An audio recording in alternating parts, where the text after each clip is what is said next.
Number 1, albino buffalo. Albino buffalo বা গোলাপি মহিষ মহিষের একটি অত্যন্ত দুর্লভ জাত। বলা হয়ে থাকে প্রতি 1 কোটি কালো মহিষের বিপরীতে মাত্র একটি গোলাপি মহিষের জন্ম হয়। চিন্তা করুন এরা কতটা দুর্লভ। তবে এদের সবচেয়ে বেশি দেখা যায় থাইল্যান্ডে। মেলানিন নামক এক ধরনের রঞ্জকের অসামঞ্জস্য উপস্থিতির কারণে এদের গায়ের রং সাদা বা গোলাপি হয়। রঙের এমন বৈচিত্র্যতা মহিষ ছাড়াও অন্য অনেক প্রাণী যেমন বাঘ, সিংহ, ময়ূর, সাপ এমনকি মানুষের মধ্যেও কদাচিৎ ঘটে থাকে। দেখতে সুন্দর এবং প্রাপ্যতার দিক থেকে খুবই দুর্লভ হওয়ায় এই জাতের মহিষ সবসময় মানুষের আগ্রহের কেন্দ্রবিন্দুতে থাকে। সঙ্গত কারণে সাধারণ মহিষের তুলনায় এই মহিষের দামও হয় অনেক বেশি। সাধারণত শৌখিন মানুষেরা কোরবানি উপলক্ষে এগুলো কিনে থাকেন। আর গত বছরের মতো এই বছরও এই ধরনের কয়েকটি মহিষ আমদানি করেছে চট্টগ্রামের মজ্জারটেকের 2-1 খামারি। মহিষগুলোকে মিয়ানমার হয়ে থাইল্যান্ড থেকে আমদানি করেছে বলে জানান তারা। দেখতে সুন্দর এবং ইউনিক হওয়ায় সাধারণ মহিষের তুলনায় এগুলোর দামও একটু বেশি চাচ্ছেন তারা। এগুলো আলাদা জাতের মহিষ পাওয়া যায়, বিনিময় বলে, এগুলোর দাম অন্যরকম। কথা কি হিসেবে এগুলো পাওয়া যায় না। নাম্বার 2, যশোরের ভাইজান। বন্ধুরা, এবারের ঈদের সেরা গরুগুলো নিয়ে আমাদের তালিকার দ্বিতীয় স্থানে আছে যশোরের ভাইজান। বিশালদেহী এই গরুটিকে পালন করছেন যশোর সদর উপজেলার সীতারামপুর গ্রামের খামারি কাজল হোসেন।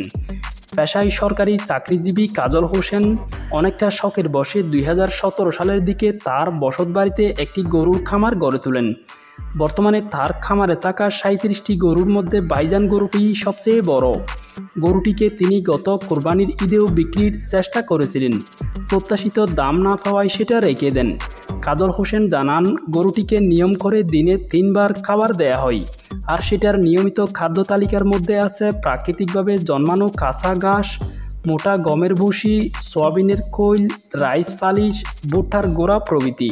কাজল হোসেনের দাবি, বর্তমানে ভাইজানের ওজন 1400 কেজি, উচ্চতা 72 ইঞ্চি এবং দৈর্ঘ্য 10 ফুটেরও বেশি। বিক্রির জন্য তিনি এবার গরুটির দাম হাঁকাচ্ছেন 18 লাখ টাকা। নাম্বার 3, মোহাম্মদপুরের নবাব। নবাব নামের এই গরুটিকে পালন করেছে ঢাকা মোহাম্মদপুরের রাহমা ক্যাটল ফার্ম। 1 টন ওজনের পিওর শাহিওয়াল ব্রিডের লাল রঙের এই গরুটি দেখতে এক কথায় অসাধারণ। গায়ের রং, বডি লুক, চলাফেরা সব কিছু মিলিয়ে গরুটি সত্যিকারের নবাবের মতোই। বলা যায় এবারের কোরবানি উপলক্ষে বাংলাদেশে পালন করা শাহিওয়াল গরুগুলোর মধ্যে এটি অন্যতম সেরা একটি গরু। তবে অন্যতম আকর্ষণীয় গরু হলেও কেউ চাইলেই আর এটিকে কিনতে পারবে না, কারণ কোরবানির 3 মাস আগেই এটি প্রায় 15 লাখ টাকায় বিক্রি হয়ে গেছে। Number 4, black diamond. বন্ধুরা, এবারের ঈদের সেরা গরুগুলো নিয়ে আমাদের তালিকার 4 নম্বরে আছে ব্ল্যাক ডায়মন্ড। ব্ল্যাক ডায়মন্ডকে পালন করেছে শরীয়তপুরের রহমান ডেইরি ফার্ম। রহমান ডেইরির স্বত্বাধিকারী মুজিবুর রহমান মূলত একজন ব্যবসায়ী। উনি ঢাকায় ব্যবসা করেন।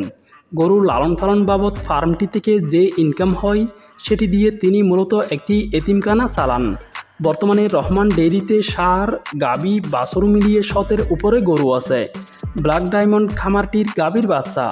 কালো রঙের এই গরুটির বয়স প্রায় 4 বছর, ওজন 900 কেজি প্লাস। বিক্রির জন্য মুজিবুর ভাই খুব বেশি দামও চাননি, দাম চেয়েছেন মাত্র 8 লাখ টাকা। নাম্বার 5, পাবনার পাগলা রাজা।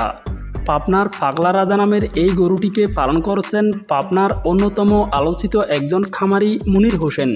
মুনির কাকা মূলত ডেইরি গরু পালনের জন্য সুপরিচিত। তবে এবারের কোরবানি উপলক্ষে উনি 4টি বড় ষাঁড় গরু পালন করেছেন। প্রত্যেকটি গরুই 1 টনের উপরে। এর মধ্যে পাগলা রাজা নামের গরুটি সবচেয়ে বড়। স্কেলের মাপে ওজন 1200 কেজিরও বেশি। ফ্রিজিয়ান জাতের সাদার মধ্যে কালো চুপের গরুটি দেখতে এক কথায় অসাধারণ।